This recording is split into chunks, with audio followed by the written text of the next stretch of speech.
Good morning. My name is Jessica Lax. I'm with the ATAC Disability Rights New Jersey Assistive Technology team. And today we are doing a tech spotlight um, on Shore Consulting Training and Equipment. I'm going to go ahead and give the floor over to Michael and Kristen. Welcome, everyone. Thank you. First of all, just a little housekeeping before we begin. As we're going through the presentation, if you have any questions, please write them in the chat and we will address them towards the end. I'd like to let my business partner, Kristen Lang, is with us as well. Kristen, do you want to introduce yourself? Sure. You want to go to the next slide? We can Yep, do that. sorry. No, you're good. Um, All right, perfect. All right, so hello everybody. My name is Kristen Lang. I live in Ocean Grove, New Jersey, which is right by Asbury Park, if you are familiar with the area. I wear many hats. I'm a sign language interpreter. I graduated from Bloomsburg University in 2012. I am a vision rehab therapist and orientation and mobility specialist. So think of any aspect that you need to know about independent living. So cooking, cleaning, organizing, living your daily life, and traveling to and from different places. I'm certified in both of those. Got those certifications in 2020. And I have a CVI certificate from UMass Boston, as well as I'm going back to be a deafblind specialist from UMass Boston as well. And I've been involved in the deafblind community of both Pennsylvania and New Jersey for about, it says 10 plus years. I think we're coming close to 15 years at this point. And my name is Michael Welter. I graduated Western Maryland College, now McDaniel, with a degree in deaf studies and teacher of the handicap. I've been, working in school system here in New Jersey since 1997. Then I had a midlife crisis, went back to school at UMass Boston, become an orientation mobility specialist. I graduated with Kristen, we both together, UMass Boston with a CVI certificate. I've been involved a lot with assistive technology in the school district that I work in. And actually, I met Mike Murata back in 2001. He actually did some stuff in our district when he was working with a different organization. So that's how I met Mike. And then I was able to have him, kind of help hook us up with you guys to be able to do this presentation. A little bit of background about Shore Consulting Training and Equipment. Our company just started, Kristen and I, this past year. And one thing we do is we work with a lot of school districts and business and agencies out there in helping them, with services for individuals who are deaf blind and blind visually impaired, and we're venturing out into the deaf and hard of hearing.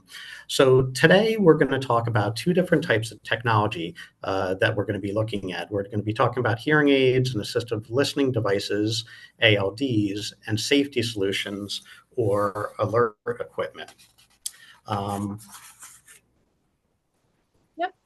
And so I'm not sure how familiar you guys are with hearing aids and assistive listening devices, so I'm just going to kind of give you a brief overview of what the two are and how they are different.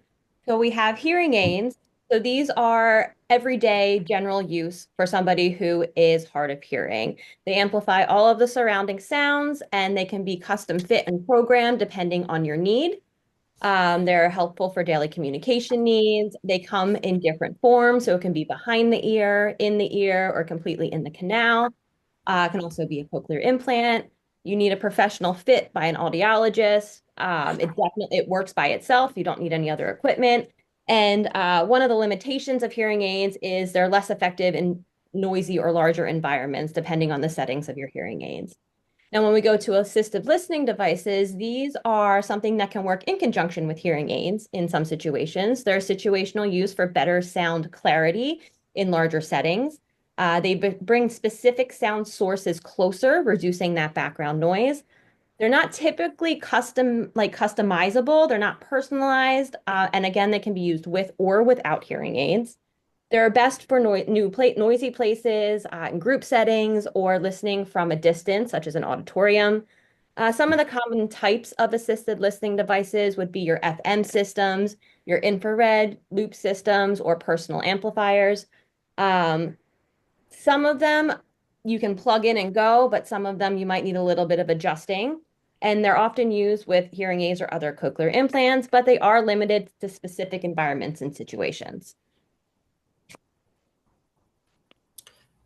So, one of the things that's really important to understand is the prevalence of hearing loss in older adults. And that's where some of those assistive listening devices come in to play to help. So, 1 in 3. Oh, did we lose him? I think he froze. So when he's coming back, I'll kind of tack onto this one. So one That's in where there we go. You good? There he is. All Yeah. right, you froze before the first bullet, Mike. we're going to talk about the prevalence of hearing loss in older adults. 1 in 3 adults ages 65 to 74 experience hearing loss, and then nearly 50% of adults 75 or older have hearing difficulty. And, that's part of the natural aging process where senses start to kind of break down, vision and hearing.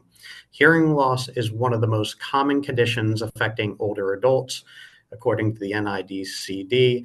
And hearing loss is not just part of aging, it's a significant health concern. So, that health concern is the social impact of hearing loss. A lot of us in our daily life, that have had, hearing and communication, you have your, people that are talking, and if you're not receiving that message from them, it's going to impact your involvement in those social situations.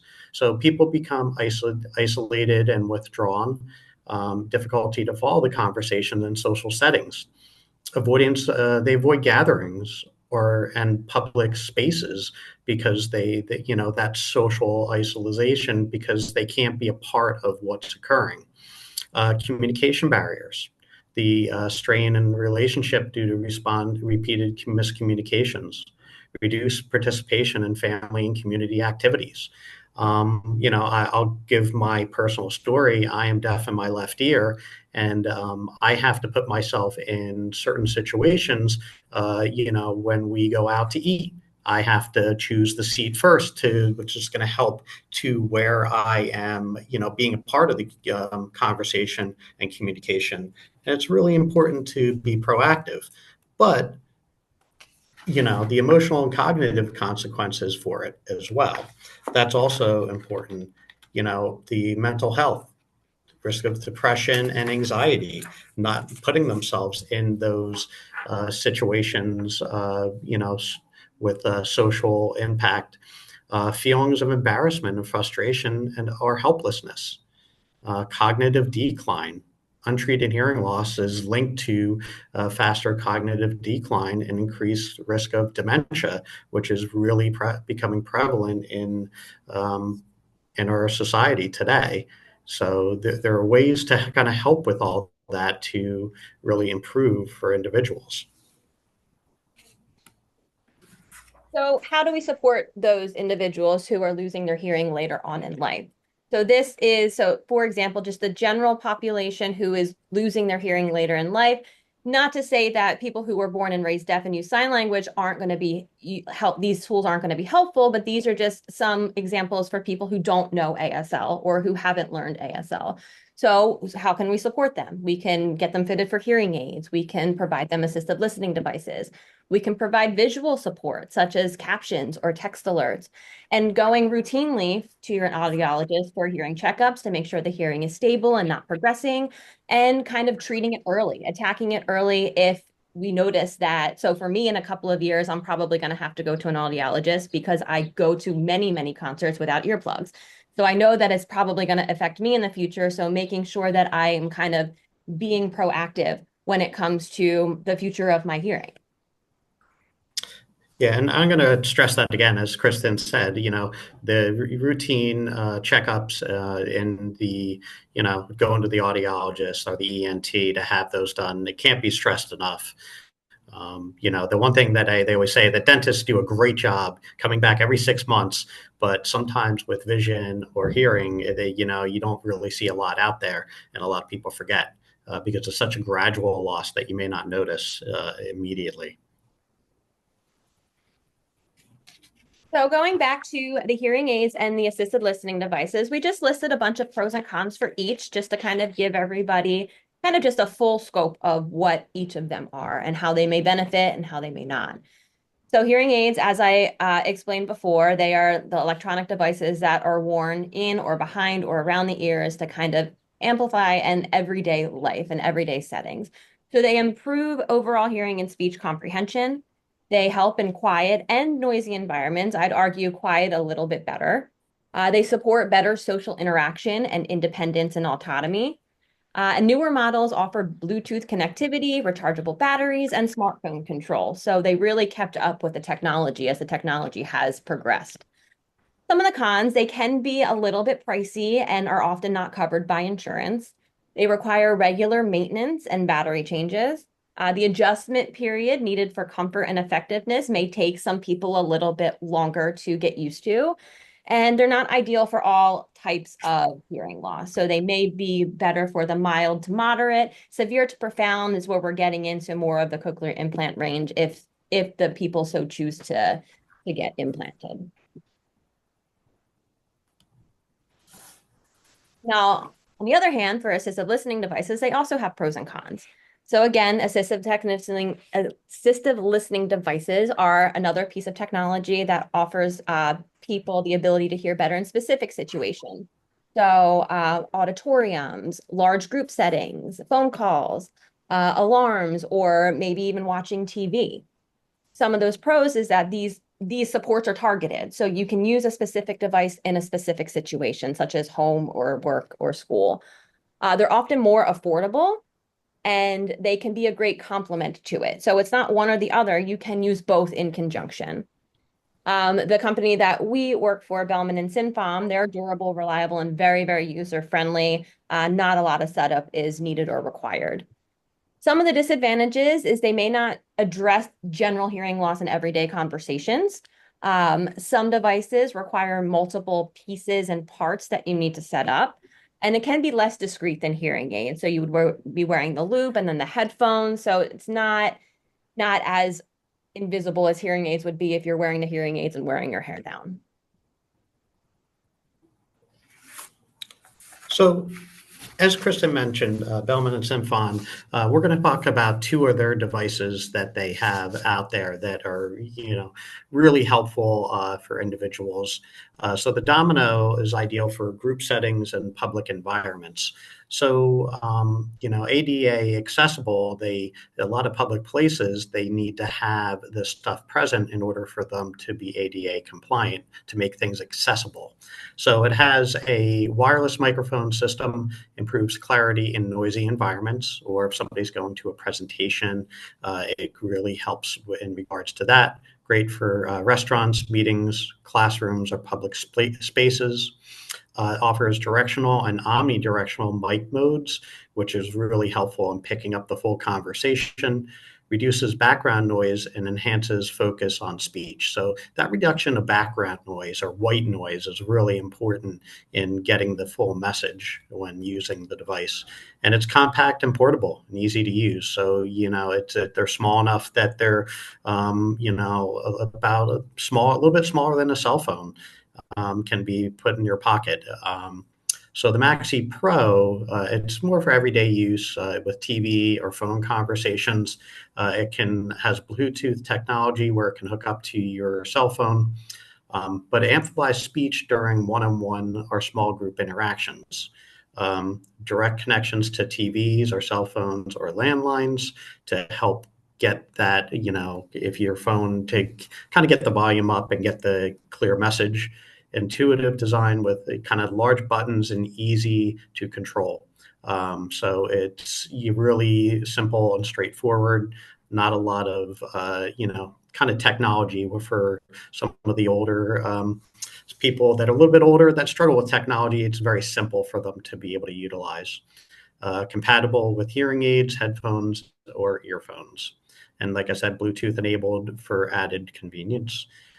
So the Bellman Symfon, it's designed for real life needs. It's built for seniors and deaf, hard of hearing individuals and those who need occasional support. It is more affordable and flexible than traditional hearing aids. And it's an excellent option for those not ready or unable to use hearing aids. So it's just these devices are, another option. But first and foremost, as Kristen and I said earlier, definitely going to your audiologist or ENT is highly recommended. So now we're going to talk more about the safety solutions and alert equipment. So this equipment that we're going to start talking about is really just for your home, to make your home a little bit more accessible when somebody's at the door or the fire alarm goes off, or if you have a newborn in their bedroom that is crying. So that's kind of the stuff that we're going to talk about here. You want to keep going, Mike? So before we talk about some of the stuff that we have, we're just going to talk a little bit about traditional safety and alert systems. So I'm not sure how familiar you guys are with a lot of these, but most of them rely heavily on that audible feature. So, so most just in general, so my doorbell is audible, my fire alarm is audible, my telephone, I can hear it if I don't have the vibrate setting on. They're not really typically designed for people who are deaf or hard of hearing or deafblind, or in noisy environments. So if there's something going on outside of my house, I live in a beach town, everything's happening. If somebody's ringing my doorbell and there's a band playing across the lake, it might be hard for me to hear it. These devices are also often fixed in one place. You can't move them. Where they are when you move in is pretty much where they're staying. And there's not really any visual or tactile feedback with any of these traditional safety and alert systems. And this is true with just like our doorbells and fire alarms, and for traditional just alert systems that are provided for deaf and hard of hearing community. So a safer and smarter way to be alert. So as Kristen just said, those traditional ones, it's all audible. And some of the traditional alert systems for individuals who are deaf and hard of hearing, it require flashing lights. So Bellman and Symfon kind of took it to another level. They offer a multi-sensory alert. So they have flashing lights, a vibration, a pager or bed shaker, and an optional sound one as well. So they have a lot of different options. But what happens is sometimes with the flashing light, well, what is the flashing light for? Is it for the doorbell? Is it for the phone? You just, on the older ones, you didn't really know. But what they did was they kind of have it signified. So the vibration has a different kind of vibration for each of the alerts. And also, if you look at the front, the flash sensor here, that you could kind of see there's different lights on the front that signify each of the different alerts. A doorbell one, a phone, a baby cry, a smoke, or even a CO2. This is ideal for deaf and hard of hearing and seniors. Sometimes seniors in the senior centers, they, knocking on the door, they may not hear, but you can install a push button with the flash sensor and they would be able to kind of know that somebody is kind of at the door. So Bellman Symfon took it to a whole different level. So everyday convenience with enhanced safety. Traditional limitations, as Kristen said earlier, the audible only, missed alerts, no integration across devices, and no coverage during sleep or across rooms. One of the biggest things that they did with the device is they have a smoke alarm that is hooked up to each of the flash receiver, the pager, and the alarm clock that will vibrate in the middle of the night if the fire alarm is going off. The Bellman Symfon benefits, it's a central receiver, collects all the signals, gets alerts anywhere in the home. Bed shaper ensures safety during sleep. An expanded system with extra transmitters. So it is literally plug and play out of the box, and it's all connected.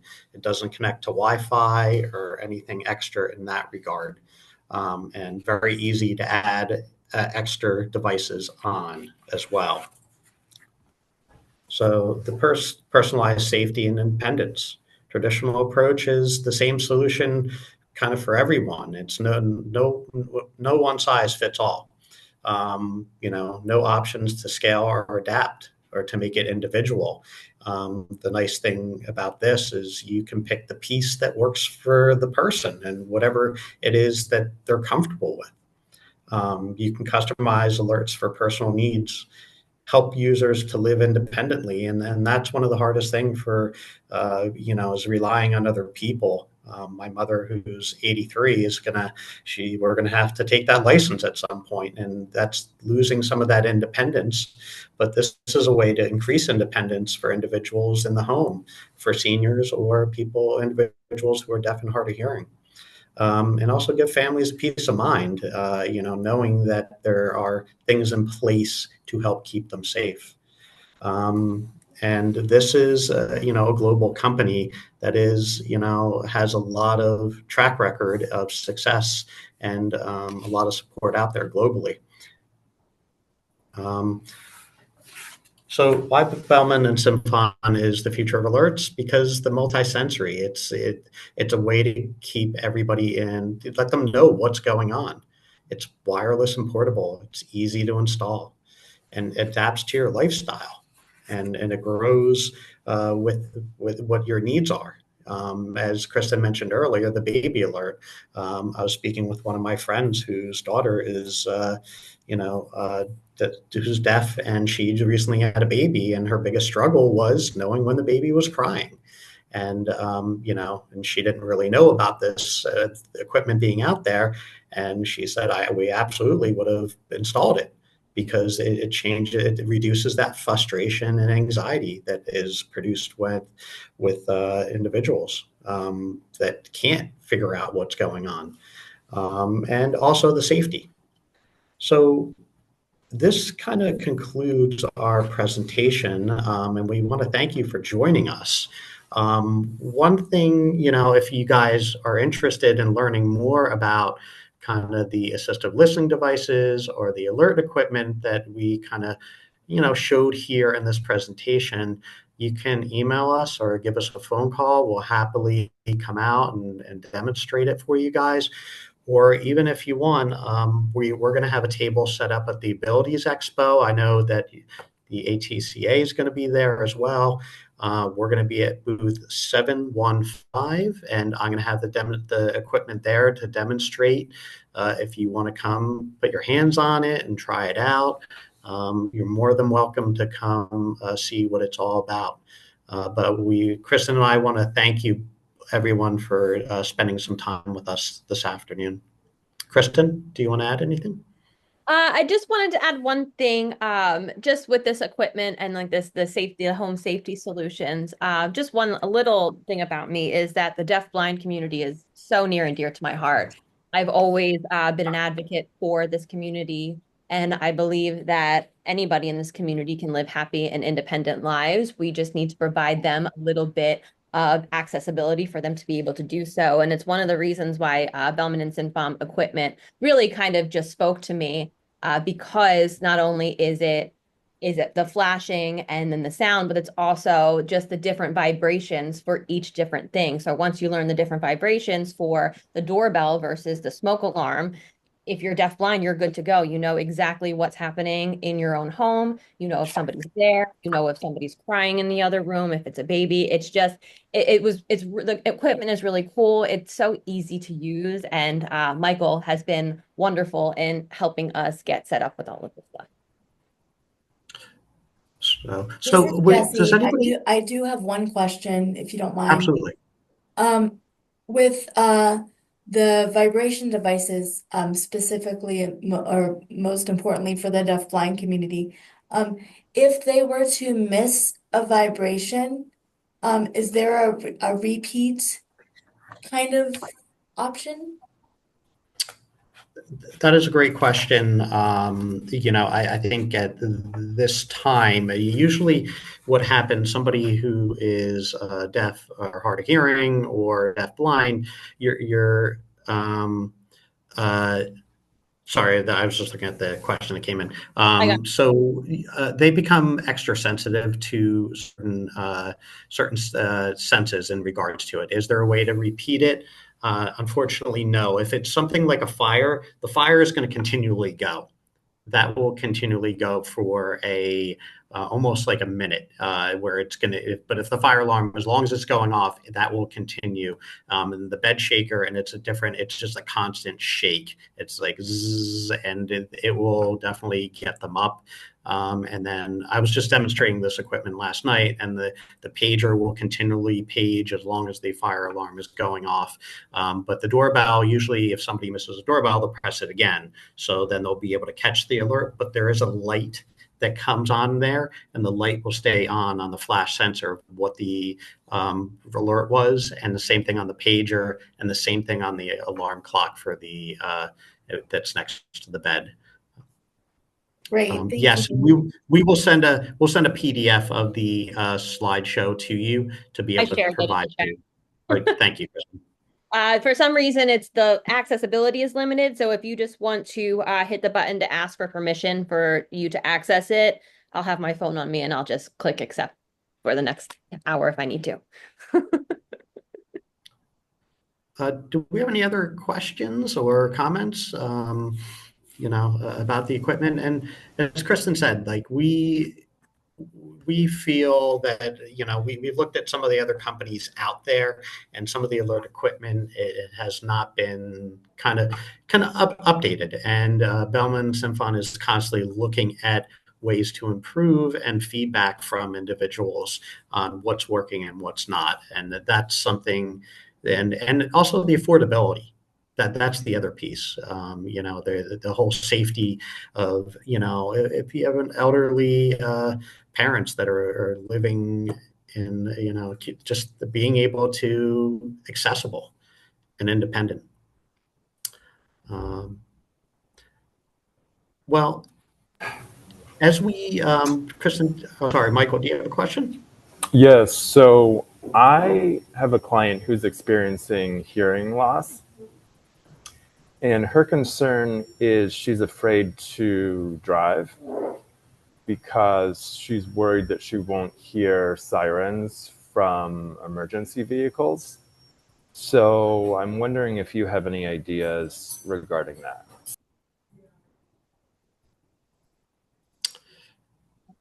Good question. You know what?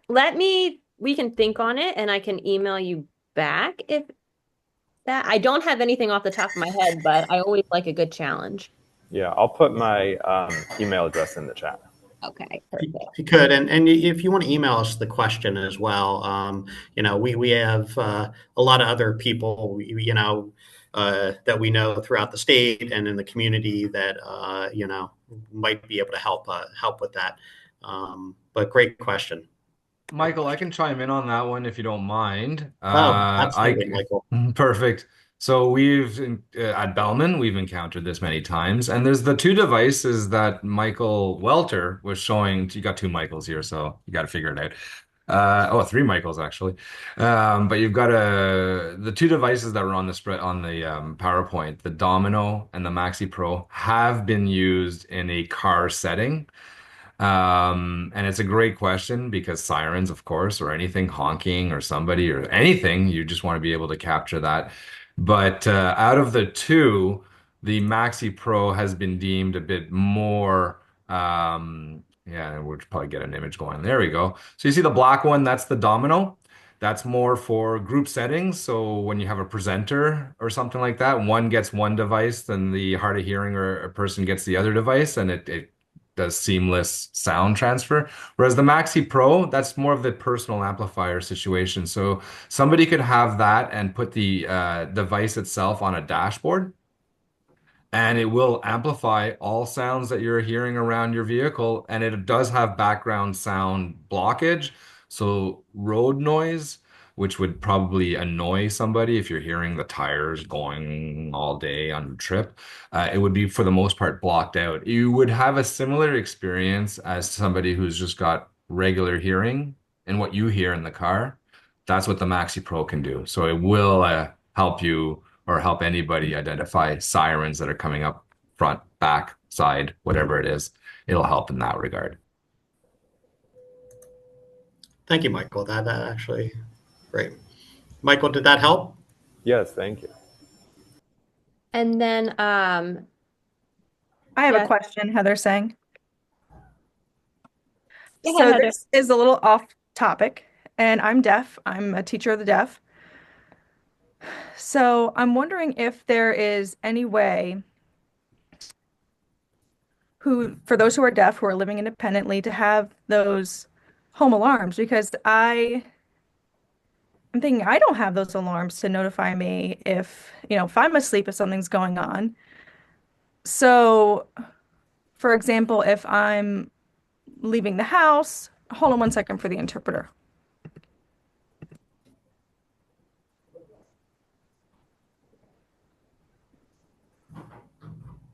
So I have an alarm code that I can lock the alarm system when I'm leaving. I also have a home alarm system, but I'm just thinking I there don't have accessibility in terms of that. So if I were sleeping, and again, my two kids are hard sleepers and I'm deaf. So if I'm sleeping, I have my alarm system in sleep mode. So if someone breaks in, I wouldn't be able to access that information. So I'm wondering if there's any way that your technology could link up with like a existing home alarm system. So I can answer a portion of this, and then I may refer to Michael on some of it. So there are accessories that you can get as part of the Like what? alarm. So they have a sensor that would hook up to the door that would alert you if somebody opened the door. And those could probably be, and Michael can kind of refer on this, like on Windows, but it even has a mat that you can put down. And if somebody's standing outside your front door, it will alert you when you're sleeping with the vibration from the alarm clock. In regards to directly hooking up to your alarm system, I'm going to refer to Michael on that, but they do have accessories that are very affordable. So you can put them on your doors and the doorbell alerts if somebody enters your home. Is it okay if I link some of these? I don't want to kind of overstep. Um, Yes, please. Okay. okay. So this would be the contact mat. So if somebody steps into your house, you would get an alert. And then trying to find, so this magnetic switch here. So this is something that you can connect to your door or your window. So as soon as those magnets kind of separate, the alarm will go off. And Michael, do you want to expand on some of this or? Yeah, sure. So this is a great question, and it's something that a lot of people ask. So seniors are our number one client, and deaf and hard of hearing and DB clients are all in part of that. And it doesn't mean if it's senior or not, but seniors tend to be a big buyer. So that's why you're seeing a lot of these contact mats and switches, because people that have dementia tend to wander. And these types of solutions are very, very important for that. So they can be utilized for other areas, such as, I want to make sure my door is not going to open and I want to be alerted for that. So that is an option. And I'm going to confirm this with our technician behind the scenes because it gets a little trickier, but there are some of our devices like the telephone transmitter or the front door transmitter. We have two different transmitters. We have one that's called the push button. And you saw a picture of it with the doorbell, and it's a button that you literally stick. But some people have an existing doorbell. And yeah, we'll show you an image. There you go. You see that little push button there? Right. But we And have, sorry, go ahead. Go ahead.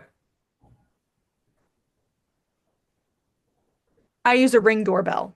Yeah. So a lot of deaf people like me use that, and that's pretty common. But yeah, this is another option.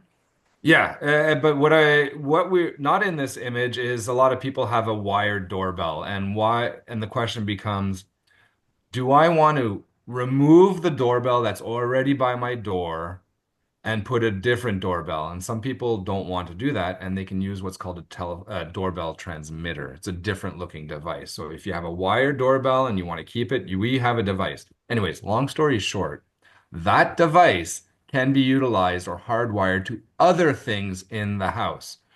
And I'm going to talk to my technician to ask if it can be hardwired to your existing alarm system.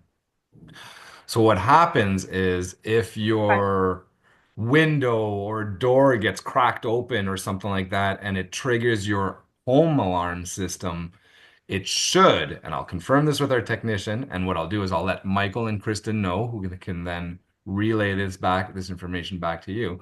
But I believe you can, because it's got wires to be hardwired. You may need an electrician to hardwire it to your existing alarm system. Put it right next to the box where your system is, where you punch in the code, that box, and it should let you know that there's somebody doing something funny.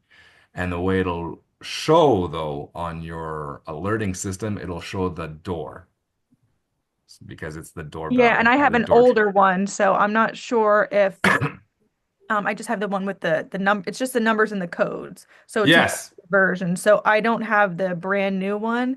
I'm not really a technology person, so Totally get it. Totally get it. So let me talk to my technician. I mean, I talk to him every day, and I'll get the full answer for you. But I suspect it would work because what we've used Okay. that device for is other smoke alarms. Like if you're in an apartment and you're part of a full system where the main brains of the smoke alarm system are down in the lobby and you're on the fifth or sixth floor.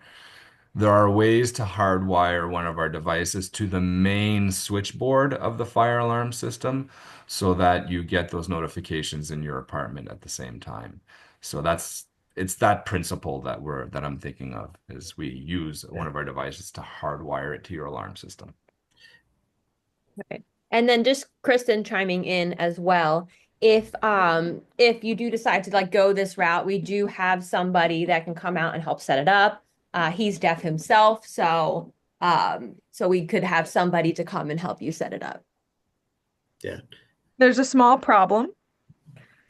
I don't live in New Jersey. Oh. I live in Oklahoma. Okay, well, we can't fly down to Oklahoma, but But Michael can, we can figure out something on how to help you and point you in the right direction. Absolutely. other Michael is our jet setter. Yeah, he has the right card for those types of trips. And Liz, you can tell the individual if she's interested in, we could set up a meeting, kind of a Zoom meeting, if she wants to see some of the equipment in person. We can definitely do that for them. For anybody, really, if anybody's interested. Or good. Michael said so somebody, yeah.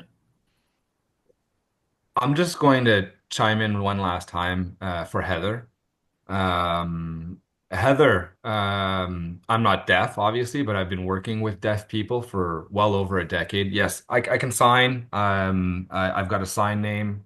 That's it, MW, just like that. But when I heard you say that you don't, what's And that? I'm deaf. I'm a teacher of the deaf as well. So it's really beneficial for me to share all this information with my students, especially as they get older. Perfect. It's beautiful. And so I just wanted to mention that when I heard you say that you don't have any of these devices at home, I actually got a little nervous internally. I started to have a little of that weird feeling in my stomach. And it's only because, and I don't, you know this better than anybody, Heather. So I'm preaching to the choir here, but I have helped thousands of deaf families over the years. And when you build a network like that of deaf persons, you get a lot of stories that are sent to you just because they want to let you know. And I have several stories of families that I assisted, that I went to their house and I set up all the devices and I showed them how it works. And it really is out of the box ready, our stuff. And they said, great, thank you very much. And then 2 or 3 months later, I get a message saying, guess what? We were rushed out of our house at 3 in the morning, and here's a picture of our house right now. And I look at it, and it's just tinder. It's just wood that's left and black charred remains of a house. And I would say, "Oh my God, I met your whole family when I was there. How are your kids? Is everybody okay?" We all got out because of the equipment you set up. So when I hear somebody say, "I don't have anything at home," that story starts hitting me in the face like crazy because these are Right. real life stories that happen. Yes, and I don't know if that equipment, like I said, would work with this other equipment, but we have some at our house that's not been installed yet. We have a strobe light so that if the fire alarm goes off or the CO2 alarm goes off, the strobe light should go off and it'll continuously go off. So, and it's bright enough so that, as legally blind, I would be able to see it. So I'm not fully blind, but I am legally blind. So we need that strobe light to be very bright for me to be able to see it. So now would that work with your equipment, that strobe light? Is that something that could connect with it, or is that too many things being connected to one another? So Yeah, go ahead, Michael. Go ahead. no, I'm going to jump in here. So the nice thing about the Bellman equipment is that so it would have you could take the flash alert and have that in the bedroom, which is going to have a strobe that hooks up to the CO2 and the fire for the Bellman. But then in addition, with the alarm clock, it's going to vibrate under the pillow. So you put it under the pillow, and so you're going to get the flashing and the vibration both. Yeah. Yeah, and that's the difference, which is, you get it two different ways. Michael, That's exactly it. We yeah. are big on tactile and visual. A lot of our devices, when you'd be using it during the daytime, tend to be visual, flashing, very bright indicators, very bright, almost blinding. But when it comes to nighttime, we absolutely have vibration. We add vibration to the mix because I'm a hard sleeper. I mean, I need the Donald Duck water My son is like bucket. that too. Yes. Well, there you go. And your son might actually want to look out another device that we have, which is called the Vibio, which is a wireless bed shaker that connects to your cell phone and it shakes your bed based on what you put on your phone. Yeah, yeah. But overall, I can't stress enough the importance of having both tactile and visual alerts for deaf, in particular deaf and hard of hearing families. And it's just that 3 in the morning fire alarm that is so critical because I have about a dozen stories of the 3 a.m. fire alarm, and a couple of them are not very pleasant stories, unfortunately. So Heather, if you could can you put your email address in so we can kind of contact you to kind of continue this conversation? Sure. Because I think there's ways that we may be able to help you and your students out and, kind of moving forward, which would be great. Um, uh, we probably could talk for another hour in regards to and go on and on with stories and information. Michael, can you capture? You're going to get that email, Michael? Can you see it in the chat? Most likely. I was actually already typing my message to my technician, but let me Oh, just okay. double check. And Oh, we have a couple in here. We have Michael. I see Michael's. I don't see Heather's Yeah, quite I yet. think Heather's Heather's is working. not in there yet. Okay. No problem. So, While we wait, Not Jessica, yet. I'm working on it. okay. Jessica, I wanted to let you know that I forwarded you the PDF of the PowerPoint. So if you Um, want to, it just came through. I saw. Thank you. okay, perfect. So, once you share out the PowerPoint, it does have our contact information and any additional questions, we would be happy to, assist and provide a demonstration if anybody needs it. And if you're in New Jersey and the Abilities Expo next weekend, we're going to be at table 715. You can stop by, hands-on the equipment, and just some of the other stuff that we're doing. And if you're interested, like just anything we can do to help in regards to making the home more accessible and your environment more accessible. That's what we're out to do. And, that's, as And I Kristen just sent said, my email. yep. So I just sent my email, so you should have that now. Okay, wonderful. Thank you. I also put Shore CTE email in the chat if anybody wants to take that down. Okay. I still don't see that email. Do you see it, Kristen, or am I behind? No, I don't see it.